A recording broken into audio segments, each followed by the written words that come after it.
ಎಲ್ಲರಿಗೂ ಶಾಹಿನ್ ಎಜುಕೇಷನ್ ಚಾನಲ್ಗೆ ಸ್ವಾಗತ. ಇನ್ನೂ ಯಾರೆಲ್ಲ ಸಬ್ಸ್ಕ್ರೈಬ್ ಮಾಡಿಲ್ಲ ದಯವಿಟ್ಟು ಸಬ್ಸ್ಕ್ರೈಬ್ ಮಾಡ್ಕೊಳ್ಳಿ ಮತ್ತು ಈ ವಿಡಿಯೋನ ಕೊನೆ ತನಕ ನೋಡಿ. ಈ ವಿಡಿಯೋದಲ್ಲಿ ನಾವು ಈ ದಿನ ಮುಂಬರುವ ನೇಮಕಾತಿಗಳು ಯಾವುವು ಮತ್ತು ನಮ್ಮ GPSTR ನೋಟಿಫಿಕೇಷನ್ ಯಾವಾಗ ಆಗುತ್ತೆ ಅಂಥೇಳಿ ಈ ವಿಡಿಯೋದೊಳಗೆ ತಿಳ್ಕೊಳ್ಳೋಣ.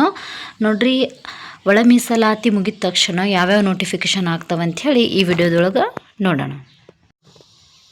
ಈ ಎಲ್ಲ ಹುದ್ದೆಗಳು ನಮ್ಮ ಕರ್ನಾಟಕ ಸರ್ಕಾರದ ಆರ್ಥಿಕ ಇಲಾಖೆಯಿಂದ ಅನುಮೋದಿತ ಹುದ್ದೆಗಳದಾವೆ. ಇವೆಲ್ಲನೂ ಇದು ಏನಂದ್ರೆ ಒಳ ಮೀಸಲಾತಿ ಕಂಪ್ಲೀಟ್ ಆದ ತಕ್ಷಣ ಇದು ನೋಟಿಫಿಕೇಷನ್ ಆಗುವಂತಹ ಹುದ್ದೆಗಳು ಲಿಸ್ಟ್ ಇದು. ನೋಡ್ರಿ, ಇದ್ರೊಳಗೆ ನಮಗೆ ಬೇಕಾಗಿರುವಂಥದ್ದು ಯಾವುದಂದ್ರೆ ನೋಡ್ರಿ 6ನೇದ್ದು ಇಲ್ಲ ನೋಡ್ರಿ, ಪ್ರಾಥಮಿಕ ಶಾಲಾ ಶಿಕ್ಷಕರು ಮತ್ತು D.Ed ಮತ್ತು B.Ed ಆದವ್ರಿಗೆ ಎಷ್ಟು ಅಂದ್ರೆ ಹುದ್ದೆಗಳು 16,000 ಹುದ್ದೆಗಳದಾವೆ. ಇಲ್ಲಿ 16,000 ಹುದ್ದೆಗಳು. ಇದು ಯಾವಾಗ ಅನುಮೋದನೆಗೊಂಡಿತ್ತಪ್ಪ ಅಂದರೆ ನವೆಂಬರ್ 2024ರಲ್ಲಿ ಅನುಮೋದನೆಗೊಂಡಿತ್ತು. ಇದು ಈ ಸದ ಒಳ ಮೀಸಲಾತಿ ಕಂಪ್ಲೀಟ್ ಆದ ತಕ್ಷಣ ಇದು ನೋಟಿಫಿಕೇಷನ್ ಆಗ್ತದೆ. ಅದಕ್ಕೆ ಏನು ಮಾಡಬೇಕು, ಯಾವಾಗ ನೋಟಿಫಿಕೇಷನ್ ಆಗ್ತದೆ ಅಂತ ಕೇಳ್ಕೊತ ಮತ್ತು ಟೈಮ್ ವೇಸ್ಟ್ ಮಾಡ್ಕೊತ ಕುಂದ್ರಬೇಡ್ರಿ, ಓದಾಕ ಸ್ಟಾರ್ಟ್ ಮಾಡಿರಿ. ನೋಟಿಫಿಕೇಷನ್ ಯಾವಾಗಲೂ ಆಗಬಹುದು. ಇದು ಒಳ ಮೀಸಲಾತಿ ಕಂಪ್ಲೀಟ್ ಆದ ತಕ್ಷಣವೇ ನೋಟಿಫಿಕೇಷನ್ ಆಗುತ್ತೆ. ಭಾಳ ಅಂದ್ರೆ ಒಂದು 4 ಅಥವಾ 3-4 ತಿಂಗಳಲ್ಲಿ ಆಗಬಹುದು. ಅದಕ್ಕೇನು ಮಾಡಿರಿ, ಇದು ಒಳ್ಳೆಯ ಸಮಯ, ಇದು ನಿಮಗೆ ಓದಾಕ ಇದು ಒಳ್ಳೆಯ ಸಮಯ ಸಿಕ್ಕದ. ಇದನ್ನು ವೇಸ್ಟ್ ಮಾಡಬೇಡ್ರಿ, ಕಂಟಿನ್ಯೂ ಓದಾಕ ಸ್ಟಾರ್ಟ್ ಮಾಡಿರಿ. TETಗೆ ಮತ್ತು TETಗೆ ಬೇರೆ ಓದ್ಬೇಕೇನ್ರಿ, GPSTRಗೆ ಬೇರೆ ಓದ್ಬೇಕೇನ್ರಿ, ಇದೇನು ತಲೆ ಕೆಡಿಸ್ಕೊಳಕ್ಕೆ ಹೋಗಬೇಡ್ರಿ. ನೀವು TET ಪಾಸ್ ಆಗಿದ್ದರೆ GPSTRಗೆ ಓದ್ರಿ, ಮತ್ತು TET ಇನ್ನೂ ಆಗಿಲ್ಲಪ್ಪ ಅಂದ್ರೆ TETಗೂ ಓದಬಹುದು. ಅದು GPSTR ಒಳಗೂ ಭಾಳ ಯೂಸ್ ಆಗುತ್ತೆ.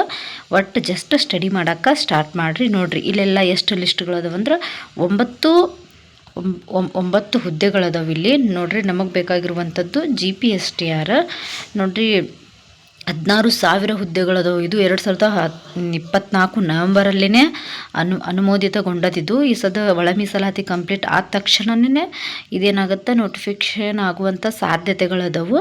ಅದಕ್ಕೇನು ಮಾಡಿರಿ, ಕಂಟಿನ್ಯೂ ಓದಾಕ ಸ್ಟಾರ್ಟ್ ಮಾಡಿರಿ. ಇದರಲ್ಲಿ ನೋಡಿರಿ, ಮತ್ತು PC ಬರ್ತವೆ, PSI ಬರ್ತದೆ, SDA FDA ಎಲ್ಲ ಹುದ್ದೆಗಳದವು.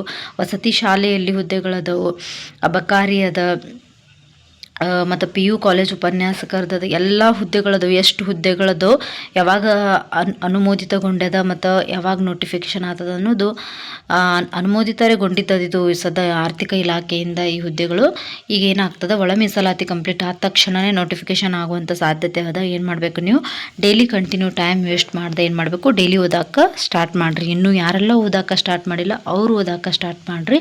ನೋಟಿಫಿಕೇಷನರೇ ಆಗೇ ಆಗುತ್ತೆ, ಟೆನ್ಷನ್ ತೊಗೊಳಕ್ಕೆ ಹೋಗಬೇಡ್ರಿ. ಜಸ್ಟ್ ಓದ್ರಿ. ಇನ್ನೂ ನಿಮಗೆ ಒಳ್ಳೆ ಸಮಯವಿದು. ನೋಡ್ರಿ, ನೋಟಿಫಿಕೇಷನ್ ಆದ ತಕ್ಷಣ ಓದೋಕ್ಕಾಗೋದಿಲ್ಲ. ಭಾಳ ಅಂದ್ರೆ ಒಂದಲ್ಲ 1.5 ತಿಂಗಳಷ್ಟು ಟೈಮ್ ಇರುತ್ತೆ, ಅದರೊಳಗೆ ಓದೋದಾಗೋದಿಲ್ಲ. ಅದಕ್ಕೇನು ಮಾಡಿರಿ, ಈಗಿಂದನೇ ಓದೋಕೆ ಸ್ಟಾರ್ಟ್ ಮಾಡಿರಿ. ಇದು ನಿಮಗೆ ನಾನು ನೋಟಿಫಿಕೇಷನ್ ಆದ ತಕ್ಷಣವೇ ಓದ್ತೀನಿ ಅಂತನವ್ರು ಭಾಳ ಜನ ಇರ್ತಾರೆ. ಹಾಗೇನು ಮಾಡೋಕ್ಕೆ ಹೋಗಬೇಡ್ರಿ, ಮನಸ್ಸನ್ನು ಚೇಂಜ್ ಮಾಡ್ಕೊಂಡು ಈಗಿಂದನೇ ಓದ್ರಿ. ನೋಟಿಫಿಕೇಷನ್ ಆಗ್ತದೋ ಇಲ್ಲೋ ಅನ್ನೋ ಗೊಂದಲ ಒಳಗೇ ನಿಮ್ಮ ಟೈಮ್ ಕಳೆದು ಹೋಗ್ಬಿಡ್ತದೆ. ಹಿಂಗೆ ಮಾಡೋಕ್ಕೆ ಹೋಗಬೇಡ್ರಿ, ಚೆನ್ನಾಗಿ ಓದ್ರಿ. ನಿಮ್ಮ ನೋಟಿಫಿಕೇಷನ್ ಆಗುತ್ತೆ, ನೀವು ಪಾಸ್ನೂ ಆಗ್ತೀರಿ. ನೀವು ಒಂದು ವೇಳೆ ಹಾರ್ಡ್ ವರ್ಕ್ ಮಾಡಿದ್ರಪ್ಪ ಅಂದರೆ ಮತ್ತು ಸ್ಮಾರ್ಟ್ ವರ್ಕ್ ಮಾಡಿದ್ದಂದ್ರೆ ಪಾಸ್ ಆಗ್ತೀರಿ.